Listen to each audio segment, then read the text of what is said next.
Tuh.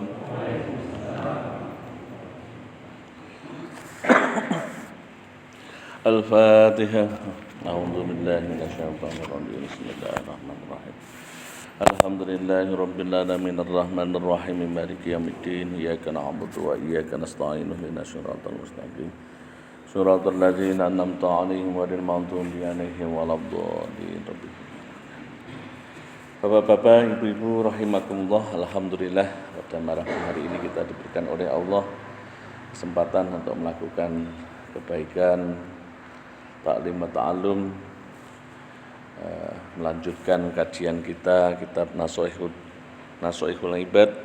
Mudah-mudahan apa yang kita lakukan diridhoi oleh Allah Subhanahu wa taala. Kemarin kita sudah pada prolog berkaitan dengan adanya kitab demikian, mulai dari bacaan basmalah, alhamdulillah, sejarah alhamdulillah, ungkapan alhamdulillah. Pada malam hari ini kita lanjutkan hadis yang pertama yang disampaikan. Bismillahirrahmanirrahim. Wal hadisul awal al-jazani bihil al-alamah Syekh Muhammad al-Khatib Asyami Summal Mudnil Hambali. Jadi hadis yang pertama ini berasal yang dari pengungkapan beliau, bahwasannya berasal dari alamah Syekh Muhammad Al-Khatib Asyami. Jadi kalau dari dulu hadis itu biasanya musalsal itu adalah dengan bersilsilah. Saya dari ini. Jadi memiliki sanad yang namanya sanad berkaitan dengan hadis tersebut.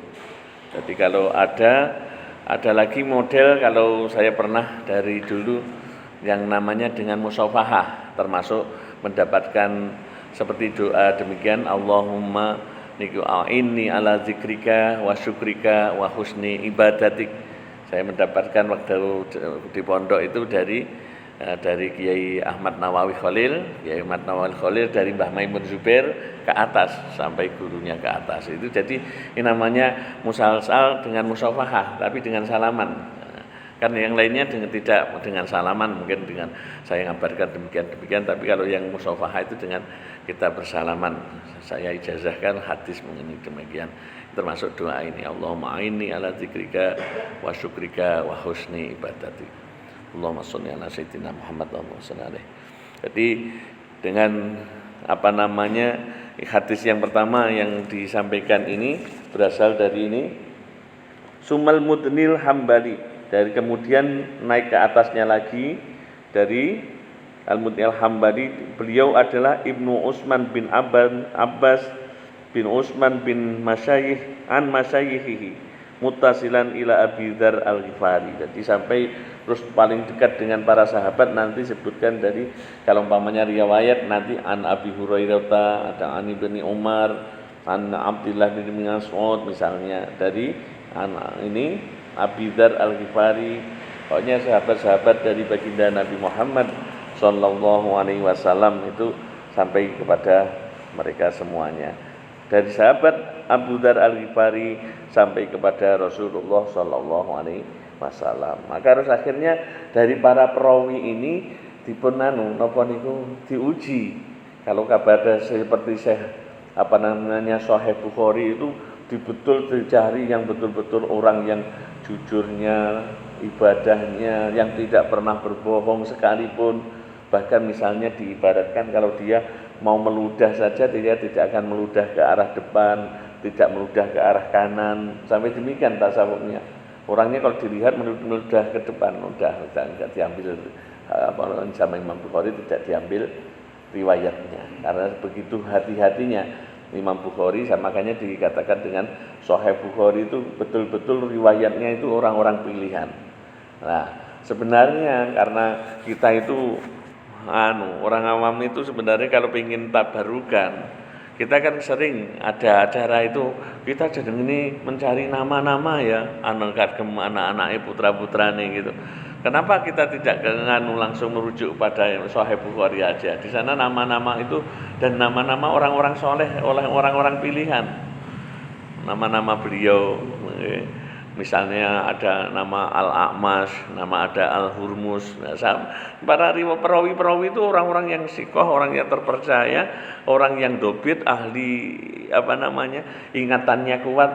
Tapi sekarang kemarin kan orang karena mencari anunya saja ya, mungkin kerennya. Tapi kalau misalnya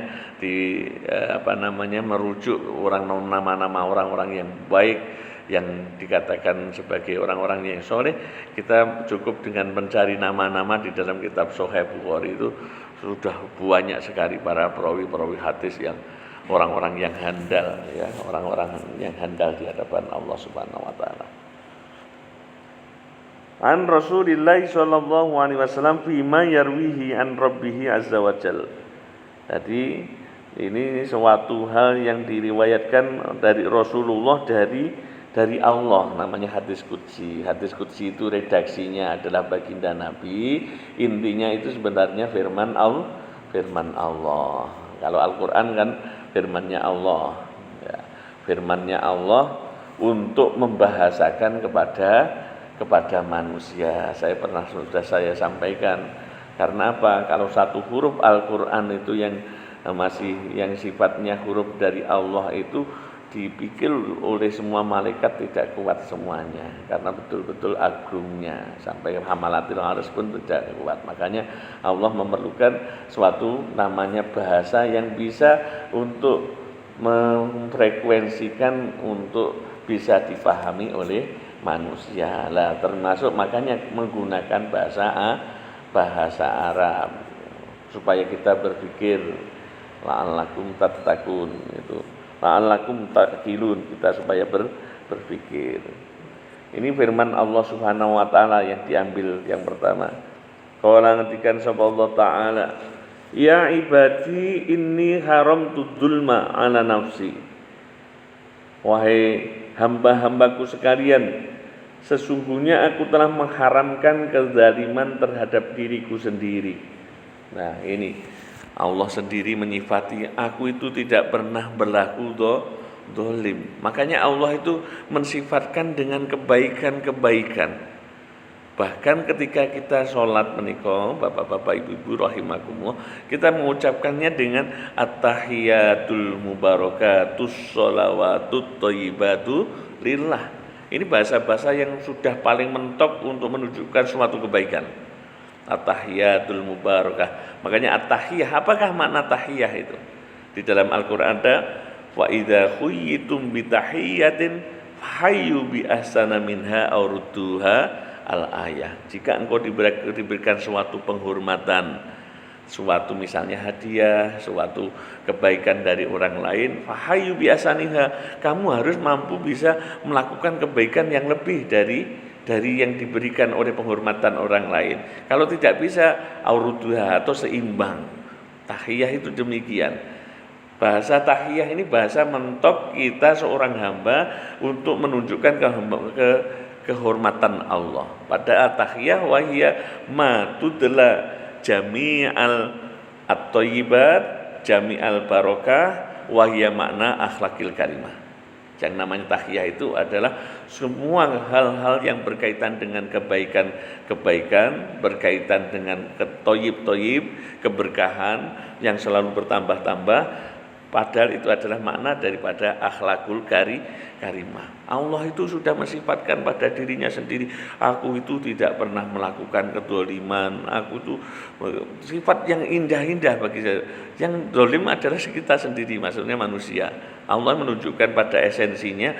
Makanya kalau kita nanti buka lagi, apakah tujuan esensi dari istilahnya kita berpuasa? Puasa as-shaum niku adalah ittiba'il akhlaqillah as-saumatiyah wattiba'i akhlaqil malaikah fi tarki syahwat au kama qala Al-Ghazali. Jadi yang namanya puasa itu adalah kita mengikuti akhlaknya Allah as-saumatiyah. As-saumatiyah itu tidak membutuhkan apa-apa tapi dibutuhkan. Jadi ini Allah itu sudah selalu menunjukkan, memberikan contoh kepada kita. Seperti tahiyah itu apa? Ketika kemarin saya sampaikan, Allah juga memberikan penghormatan kepada Kanjeng Nabi Muhammad sallallahu alaihi wasallam. Wong jane makhluke, sebenarnya makhluk yang diciptakannya, tapi kenapa? Nah, kenapa dihormati oleh Allah? Nah, itulah penghormatan tahiyah itu. Diberikan suatu tetap penghormatan dari saya misalkan kemarin presiden kepada Panglima TNI. Karena apa?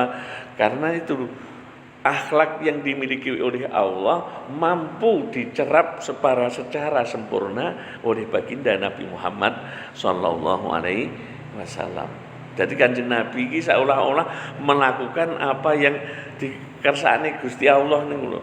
Wong dadi wong iki sing ngene, yo ngene, yo ngene. Kalau kita kan masih diperintah oleh Allah seperti ini trilnya, kan kita masih belak-belok gitu loh. Jadi masih belum, kalau umpamanya ini, makanya Allah menyampaikan, wahai hamba-hambaku semuanya, ini haram tudul ma'ala nafsi, sungguh aku ini tidak berbuat kezaliman terhadap diriku sendiri. Wa ja'altuhu bainakum muharraman, dan aku menjadikan kezaliman di antara kalian itu ada sesuatu yang haram. Fala tadzalamu, maka janganlah engkau melakukan kezaliman, saling berbuat kezaliman. Zalim niku napa to? Zalim niku lek sing basa teng mriki niku waliane kufur. Zalim niku kewaliane syukur. Nggih. Atau kufur, bahasa-bahasanya demikian di sini. Zalim niku adalah meletakkan segala sesuatu yang bukan pada tempatnya, di mana sesuatu itu tidak diridhoi dan tidak disukai oleh Allah. Berbeda dengan syukur. Syukur adalah watu syai'in fima yuhibbuhul mun'im wa yardha. Jadi yang namanya syukur adalah seni mengolah diri kita bagaimana melakukan sesuatu yang dicintai Allah dan diridhoi Allah. Itu orang yang bersyukur. Diberi oleh Allah kesehatan, sholat jamaah di masjid, mendengar azan, menyambut menjadi seruannya Allah. Kita diberikan oleh Allah mata untuk melihat yang baik, baca Quran, terus lisan pun demikian, telinga untuk mengaji dan lain sebagainya, telinga mendengarkan pengajian. Ini kita meletakkan pada sesuatu yang memang dicintai Allah dan diridhoinya. Itu berarti kita syukur. Kebalikannya zalim adalah tidak demikian. Jadi orang yang syukur itu, kalau dulu saya Mustafa Mas'ud itu pernah ngertikan bahwasannya seni bagi diri kita itu ketika yang namanya syukur itu adalah orang yang ketika tidak enak pun tetap menjadi orang yang baik. Ketika tidak enak, dia tetap menjadi orang yang baik. Misal kesulitan ekonomi, dia sebenarnya banyak masalah, tapi tetap dia dalam koridor tidak melanggar apa yang dihanukan, diperintahkan oleh Allah Subhanahu wa taala. Niki tiang-tiang ingkang saged bersyukur kepada Allah Subhanahu wa taala. Nah niki semua anggota diri kita niki matur subhanallah jazakallah. Semuanya dari anggota kita niki ada syukurnya sendiri-sendiri. Mengki panjenengan ingkang duduk ngeten niki lho. Nggih kaki kita yang duduk niki sudah menempatkan pada syukur kita kepada Allah Subhanahu. Jadi bahasanya manusia itu memang satu terdiri dari bagian-bagiannya. Lah bagian-bagian ini semua juga ada kewajiban dan semuanya nanti ada bagian-bagian pahalanipun piyambak-piyambak. Maka ini pun bagi kita niki tadi disampaikan oleh Allah Subhanahu wa taala, jangan saling mendolimi. Misalipun kalau mendolimi ini wala tajassatu wala yaktab ba'dukum ba'da ayuhibbu ahadukum ayakula lahma akhi maitan fakarihtumuhu. Janganlah saling menggibah. Jangan wis ngrasani wong mawon mboten angsal sakjane niki. Tapi nggih niku kita memang paling sulit niku nggih karena apa meneh kalau kita hidup secara niki bareng-bareng napa kumpul dengan tiang. Kecuali kalau kita nguzlah niku nggih kemungkinan bisa kita untuk melakukan yang namanya untuk tidak berghibah, menyendiri. Tapi nggih sakniki angel. orang-orang yang mau beruzlah menika. Makanya ada yang ulama itu mengatakan, saya itu termasuk yang merasa pasti bahwa termasuk amal saya yang diterima oleh Allah itu amal apa? Saya ikhlas digibahi orang lain. Jadi ketika digibahi orang lain itu dewe, makanya ada orang-orang yang semakin dicerca itu ya diam, sabar bener. Karena dia tahu ketika orang yang menggibahi itu dia malah mendapat dosa, tapi yang digibahi mendapat pahala. Dan itu pahala yang mesti diterima oleh Allah, jelas. Wis ora sah amal ngoten niku. Niki di Ihya Ulumuddin juz 3 bab berkaitan dengan ghibah. Nanti panjenengan bisa cek itu tentang itu. Ada seorang ulama yang menyatakan itu. Bahwa saya menemukan, wah kok pinter men wong ya iki ya. Sampai dia mengatakan bahwa orang yang menggibahi diriku kalau dia meminta maaf kepadaku, aku enggan untuk memberi maaf. Karena apa? Nanti yaitu amalku. Tapi di akhirnya ya tetap Imam Ghazali menyampaikan lebih baik memberikan maaf. Karena apa? Yaitu tadi kita diam aja diberikan pahala oleh orang yang menggibahi. Fala tadzalamu, janganlah saling berbuat kezaliman di antara kalian. Ya ibadi, wahai hambaku, kullukum dhallun. Sungguh seluruh kalian itu adalah orang-orang yang tersesat. Illa man hadaituhu, kecuali orang-orang yang aku berikan petunjuk. Fastahduni ahdikum, maka carilah oleh kalian petunjuk dariku, maka aku akan memberikan petunjuk kepada kalian. Ini seluruh orang itu sebenarnya oleh Allah itu dalam bahasanya itu semuanya adalah tersesat kecuali orang yang diberikan petunjuk oleh Allah. Semuanya adalah dalam ketersesatan kecuali orang yang diberikan petunjuk oleh Allah. Makanya kita di dalam sehari semalam niku selalu kita membaca dalam rakaat salat itu dengan membaca Al-Fatihah. Ihdinas shiratal mustaqim. Tunjukkanlah kami ya Allah jalan yang lurus, jalan istiqomah. Yang dimaksudkan mustaqim di sini adalah sebenarnya istiqomah. Istiqomah dari apa? Istiqomah dari iman kita. Karena iman itu yazidu wa yanqus. Iman itu kadang bertambah. Kalau kita mungkin ada yang masih terpengaruh dengan adanya bahwa dengan adanya nikmat dia akan bersyukur, mungkin dia di situ. Nanti ketika dicoba oleh Allah dia akan kembali surut lagi imannya. Setiap orang ngoten niku. Yang tidak berubah adalah imannya para nabi, para rasul itu selalu naik terus.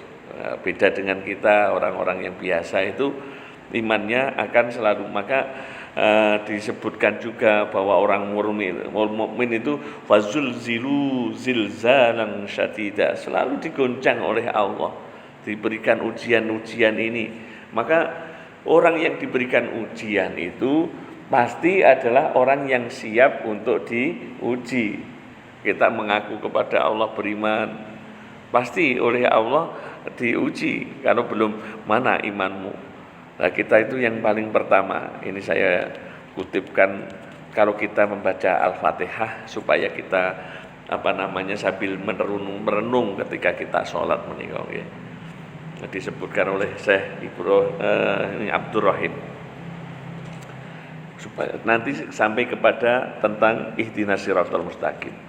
Ketika kita mengucapkan alhamdulillah, kita sambil di situ dialog ketika sholat alhamdulillahirabbil alamin. Misalnya ketika alhamdulillah itu kita juga berangan-angan ketika sholat niku ternyata saya menjumpai niku, kita ingat akhirat pun niku termasuk was-was bapak-bapak rahimakumullah, ibu-ibu rahimakumullah. Hayu jadi ya kudu khusus awake dhewe niku ngilingne ya seolah-olah dialog kali Gusti Allah. Niku sing auratipun mekaten. Bahkan kita ngilang sesuk ning kubur piye ya, sesuk ning akhirat piye, hisab. Niku mboten angsal masihan ketika kita sholat.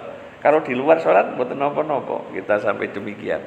Tapi ketika kita di sholat itu ya komunikasi kali Gusti Allah niku. Makanya ketika niki kula ambilkan niku dari Syekh Abdul Rahim.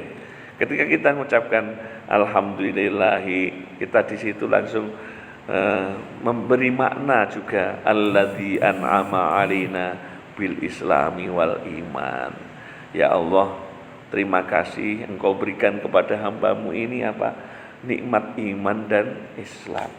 Berapa buahnya wong sing diciptakne kali Gusti Allah gitu. Mulai Nabi Adam ngantos saknika yang umurnya berapa tahun nggih. Niki. Kula iku kemarin waktu di situs mana Sangiran melihat batu-batuan di sana, rusane umur kok 5 apa namanya ini kok Mas Abdul Qadir, batuan sama umur 5.800.000 tahun. Ini sih sembayang ini juta loh niku. Urung syukur saya mulai awake ngomong niki kan masa kita dengan Kanjeng Nabi ini kan gitu. Masanya kan 1.500 tahun yang lalu niki jutaan tahun yang lalu. Ini tanah wasal-usale manusia purba. Ya Allah, kok yang sudah kita tidak bisa membayangkan waktu yang panjangnya demikian dari penciptaan manusia ngantos saat meniki. Dan itu berapa banyak orang yang tidak diberi iman oleh Allah, tidak diberi hidayah oleh Allah. Kita lewat misalipun di pemakaman orang-orang Nasrani, orang Cina dan lain sebagainya ini, kula sering ya Allah matur nuwun panjenengan paringi kula niki tasih punya iman dan Islam. Berapa banyak orang-orang sing niki tidak jenengan paringi, sudah enggak ada jalan lagi kesempatan nanti di sana itu untuk istilahnya untuk berhujjah kepada Engkau.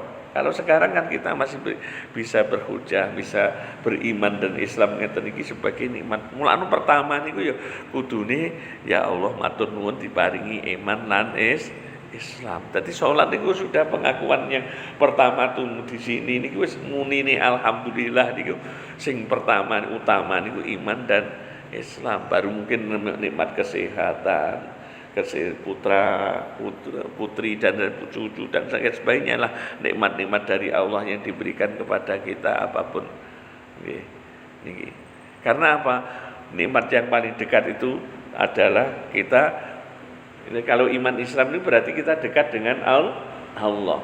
Kalau kufur berarti kebalikannya dari iman Islam itu apa? Adab yang paling besar itu adalah jauh dari Allah. Orang kafir jauh dari Allah ini istilahnya adab sing dikatakan khalidan fiha, abadi di dalam neraka. Bagaimana? Karena tidak punya iman dan Islam. Milano yang pertama niki adalah beriman dan Islam, alladzi an'ama alaina bil islami wa niku ketika kita ngucap niku alhamdulillah pun sudah terbesit ngoten niku.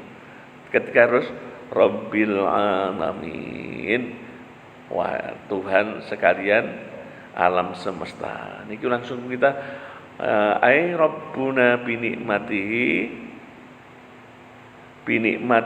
alwan. Kita langsung berbisa bagaimana Allah ini maha kuasanya yang luar biasa. Pengakuan kita kepada Allah yang namanya pun nggih dari Nabi Adam alaihissalam dan Siti Hawa kok muncul berbagai macam ras. Niki alwan ini berbagai macam warnanya, ada yang hitam kulitnya, padahal bapak ibunya sama Nabi Adam dan Siti Hawa. Bagaimana Gusti Allah lek maha karyanya, maha kuasanya. Wis niki wis awake dhewe kudu akhirnya meyakini akan bahwa Allah lah yang zat yang menciptakan kita semuanya. Ini pengakuan tauhidipun akhirnya awake dhewe muncul. Dari dua orang menjadi bermacam-macam warnanya, kulitnya, bangsa Eropa, Asia, sampai di mana bangsa Soviet, Cina dan lain sebagainya, negara-negara yang bermacam-macam, bahasa yang bermacam-macam. Itu kalau tidak zat yang maha kuasa kita tidak akan mampu melakukannya. Maka kita dengan itu menjadi tambah yakin kepada Allah Subhanahu wa taala. Terima kasih ya Allah. Terus akhirnya apa? Mengakbarkan Allah benar. Nah, kalau kita mengakbarkan Allah, ya Allah itu sesuatu yang di luar kemampuan jangkauan akal kita, itu baru kita mengakbarkannya.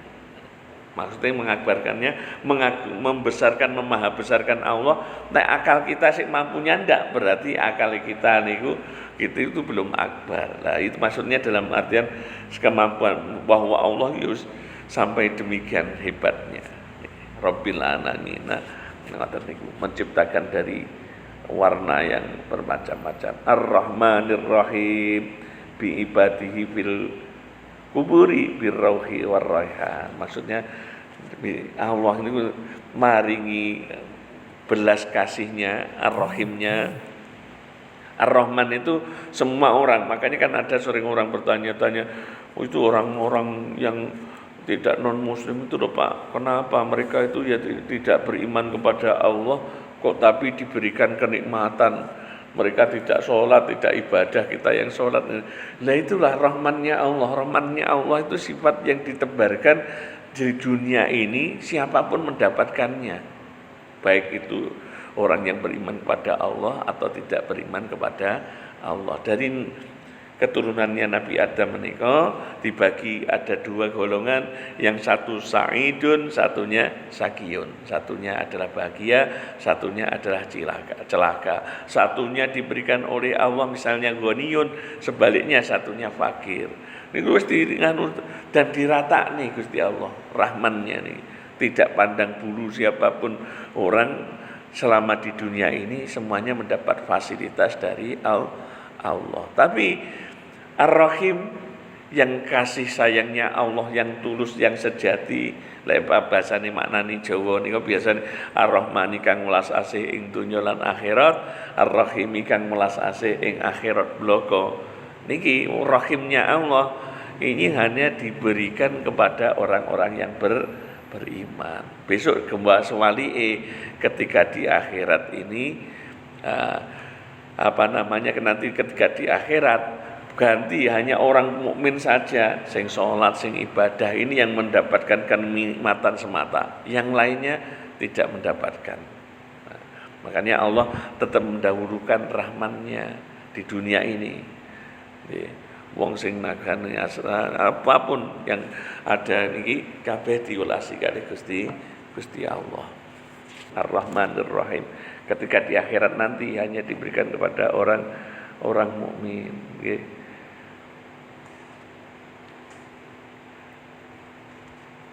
Terus selanjutnya Ar-Rahmanir Rahim Maliki Yaumiddin yahkumu ala ibadi bil adli wal ihsan.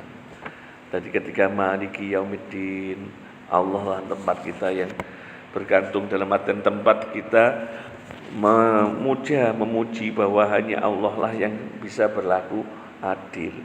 Pengadilan yang paling tingkat tinggi hanyalah di hadapan Allah. Ada ulama yang dulu menyatakan Yaumiddin ini ya hari-hari yang dimiliki oleh Allah, tidak maknanya itu tidak hari berbangatan nanti yaumil mahsyar, tapi mulai hari di dalam rahim. Nah, yang menguasai ketika di dunia ini, nanti hari di kubur, nanti di mahsyar, di yaumul kiamah, di padang mahsyar, di surga, itu namanya Yaumiddin. Ada yang mengatakan demikian. Nah, tapi yang di sini bahwasannya Allah adalah zat yang menghakimi hamba-hambanya dengan adil dan ihsan. Iyyaka na'budu ai nakhussuka bil ibadah bi kulli waqtin wa awan. Ketika kita ibadah nggih diniati ibadah mawon, tidak tercampur niki maksudipun Gusti Allah ngoten niku. Wis pokoke enggak nganu lah. Istilahipun misalipun ya salat ya nggih wis pokoke penting taat marang Gusti Allah. Ora diembel-embeli sing buri ngoten niku mligi basane. Iya kan niku pengkhususan khususiyah niku hanya padamu kita menyembah pada Allah, ya ora diembel-embeli engko kula pengin napa termasuk. Makane niku mligi taat. Yang kita sampaikan dulu belum sempurnakan dulu, saya pernah nyampaikan nggih. Ada yang namanya takhalli, kita mengosongkan kita dari sifat-sifat ingkang boten sae niku takhalli, kita harus tahalli dihiasi dengan kehidupan yang lebih baik, dengan ibadah-ibadah, taroki mendaki dengan taklim. Yang keempat dulu saya supaya menyampaikan ada namanya itu tajalli. Yang keempat namanya tajalli. Tajalli ini apa? Pokoknya memiliki manut perintah Gusti Allah. Meranut perintah Gusti Allah, kon ngalir nggih ngalir, kon ngidul nggih ngidul. Bahasane niku tunduk patuh apapun yang dikersakne Gusti Allah. Pernah seorang ulama, termasuk kalau kita dalam kalangan sufi niku namanya Syekh Abdul Qadir Jailani. Syekh Abdul Qadir Jailani itu kalau nggak diperintah oleh Allah minum, dia tidak minum niku. Kalau sampai Allah sudah merintahkan padanya karena hubungannya yang dekat, kul dia baru makan. Kalau diperintahkan isyrab baru makan. Jadi sampai ketaatan nafsunya itu wis gur manute ning ngersani Gusti Allah. Nah ngeten iki lho sing makanya ketaatan ngeten iki sing mutlak ngeten iki pernah dicontohkan.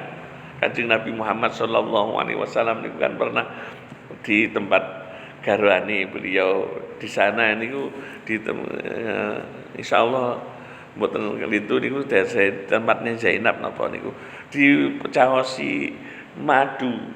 Lah madu menika diunjukkan Kanjeng Nabi, tapi terus akhirnya niku enek namanya Siti Aisyah kali Hafsah niku membuat goro-goro kok krana ya wong maru madu niku mesti tetep gak ada yang istilahnya iso apa jenenge ikhlas tenanan niku gak ono wong putri niku nggih. Akhire Siti Hafsah kali Sayyidah Aisyah menika wis engko rek Kanjeng Nabi tekan ning kene awake dhewe ngomong tok-tokan ngene wae ya sandiwara. Apa Kanjeng Nabi panjenengan napa baru minum ngeten iki jenis minuman napa wonten niku sing istilahnya bukan madu. Nah, saat itu terus akhiripun Kanjeng Nabi Muhammad sallallahu alaihi wasallam tenan rawuh di tempat Hafsah. Hafsah nggih wis langsung muni ngene, panjenengan napa minum niki tok baune kok ngeten niki ngoten niku. Tujuannya apa Siti Hafsah, Sayyidah Hafsah kali Sayyidah Aisyah ngersakne ben dengan itu terus nek nganu rawuh bagian gilir tempatnya Siti Zainab niku ben Kanjeng Nabi mboten kersa ngunjuk madu malih ngoten lho. Niki gawe goro-goro niku. Lah akhirnya niku tenan saestu. Akhirnya ketika ngoten niku terus ning tenge Hafsah ngoten niku, bukan itu ini saya minum madu. Ternyata Siti Aisyah nggih pertanyaane kok padha ngono kuwi. Akhire Kanjeng Nabi kan bimbang, aku mau minum madu kok diarani yo ngene. Wis aku sesuk ora mangan minum ngono neh. Terus Gusti Allah paring tegur ada asbabul nuzul. Kamu engkau tidak boleh mengharamkan sesuatu yang halal. Nah niki kadang-kadang awake dhewe niku mekaten menika niku nafsu mengoten. Tapi kalau orang yang taroki nanti ketaatan mutlak. Ya wis pokoke kon tawaf ya tawaf, misalipun kon haji niku ora sampean mikir fadilahnya salat subuh adalah demikian. Misalnya kan kita orang awam masih arane ngoten niku nggih. Fadilahnya baca Quran. Nah, ini apapun masih berkaitan dengan ada kita itu tertarik diiming-imingi. Lah orang yang murni tenan ngersani Gusti Allah niku yo pokoke yo iya kana butuh kula ibadah di macam-macam dengan wis kon jedak-jedin ngeten nggih pun ngoten niku, tidak berpikir yang lain. Dadi niki mukhlisin, orang yang ikhlas, tidak ada tendensi, tidak ada target-target yang lain. Niku tujuannya aku kok ngene mboten. Aku kok ben entuk bidodari semene mboten. Sudah itu yang namanya iya karena butuh iya karena stain. Iya karena stain ini pun wa iya karena stain al-ada wan nafsi was syaiton. Terus yang terakhir tadi musuh kita itu ada setan, ada nafsu, ada musuh-musuh yang memusuhi kita, mungkin dari golongan yang selain kita itu tetap memusuhi. Kita memohon pertolongan. Yang ihdinas siratal mustaqim ini tadi ketika tunjukkanlah kami jalan yang lurus ya Allah. Istiqomah alal iman. Jadi ya ibadi kullukum dhalun illa man hadaitu. Sekalian semuanya itu adalah orang yang tersesat kecuali yang aku tunjukkan. Maka mintalah petunjuk kepada Allah. Milane ketika salat niku ihdinas siratal mustaqim niku menjadi tekanan kita. tekanan awake dhewe lek nyuwun ning Gusti Allah niku diparingi niki termasuk ngene iki. Lek wong wis diwehi hidayah arif Gusti Allah, wah niku paling bejone wong bejo. Karena apapun nanti kalau kita buka kitab Bidayatul Hidayah, di sana nanti ternyata yang kita cari itu termasuk itu hidayah ben dituduh ning Gusti Allah kepada Shiratal Mustaqim, istiqomah. Wis dalam keadaan apapun, senang dan suka atau tidak suka, awake dhewe tetap lurus di jalan istiqomah iman niku lho. Ora goyah, tetap kepada Allah Subhanahu wa taala. Kita lanjutkan. Ya ibadi, wahai hamba-hambaku, kullukum ja'iun illa man at'amtuhu. Kalian semuanya itu adalah orang-orang yang lapar, kecuali orang yang telah aku berikan makanan. Fastat imuni, maka mintalah kalian makanan kepada diriku. At'imkum, maka aku akan memberikan makanan. Niki sampai demikian itu. Semuanya ini adalah orang-orang yang lapar, maka mintalah semakai makanan saja rizki itu kepada Allah Subhanahu wa taala. Niki menunjukni napa bahwa doa niku memiliki napa menika nggih. Memiliki manfaat ingkang ageng. Bila itu disebutkan itu kalau enggak diberikan oleh Allah sekarang niku ketika kita berdoa kula nyuwun terus nih Gusti Allah tidak diberikan sekarang oleh Allah akan diberikan nanti tunda.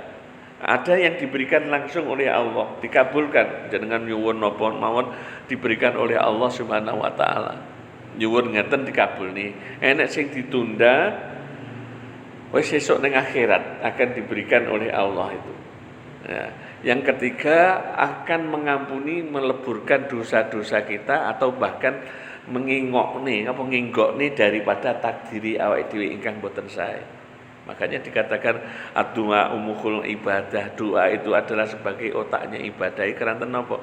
Kandungan di dalamnya nggih memang kita itu sebenarnya disuruh oleh Gusti Allah berdialog, ben njaluk karo Gusti Allah. Dadi ini sing ning jerone atine awake dhewe niku supados tidak yang muncul was-was, yang muncul adalah sesuatu bayangan-bayangan takhayal sesuatu ataupun sesuatu dialog-dialog yang tidak perlu. Supados yang muncul adalah dialog-dialog ke awake dhewe sing penting kalih Gusti Allah niku. Mulane kon njaluk ya Allah menawi ngeten iki kita di dalam bahasa Indonesia ini mawon mboten napa-napa lho sakjane wong dikirim misalipun duh Gusti, tapi meyakini kepada Allah Subhanahu wa taala. Duh Gusti ya Allah, sambil kita itu memang menyebutnya itu dengan memang kita mengarahkannya kepada Allah Subhanahu wa taala.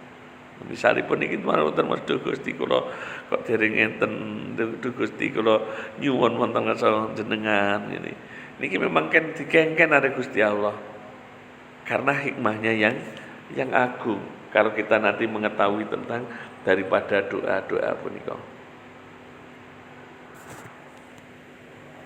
Telas ini mudah-mudahan kita lanjutkan pada pertemuan yang akan datang, termasuk dialog-dialog ini tadi. Ihdinas shiratal mustaqim shiratal ladzina an'amta 'alaihim, jalannya orang-orang yang diberikan nikmat oleh Allah Subhanahu wa taala adalah jalan hidayah. Makanya kita makom termasuk titik yang penting di dalam permohonan kepada Allah ketika ihdinas shiratal mustaqim baru shiratal ladzina an'amta 'alaihim niku diwaos. Makanya termasuk doa yang saya pernah mendengar itu an'amta niki Lembah Maimun ngetikan niku napa ya Allah nyuwun nikmate urip. Beliau ngaten niku niki sakjane nggih niki lho. Ya Allah yang pertama paling poin niku termasuk juga diberikan hidayah, nanti terus hidayah istiqomah harus apa nyuwun nikmate urip. Nikmate urip diberikan kepada siapa? Ahli hidayah. Wong sing entuk hidayah mesti nikmat uripe ning donya ya kepenak, ning akhirat ya kepenak niki ila thariqil jinan. Dadi dunia pun sudah bisa dikatakan sebagai surganipun tiang orang mukmin yang mendapatkan hidayah diberikan hidayah oleh Allah, di mana mereka ini diberikan nikmatnya an'amta alaihim. Gusti Allah nyuwun nikmat ngersa paduka nggih. Al-Fatihah. A'udzu billahi minasyaitonir rajim. Bismillahirrahmanirrahim. Alhamdulillahirabbil alamin arrahmanir rahim maliki yaumiddin. Shiratal ladzina an'amta 'alaihim ghairil maghdubi 'alaihim waladdallin. Assalamualaikum warahmatullahi wabarakatuh.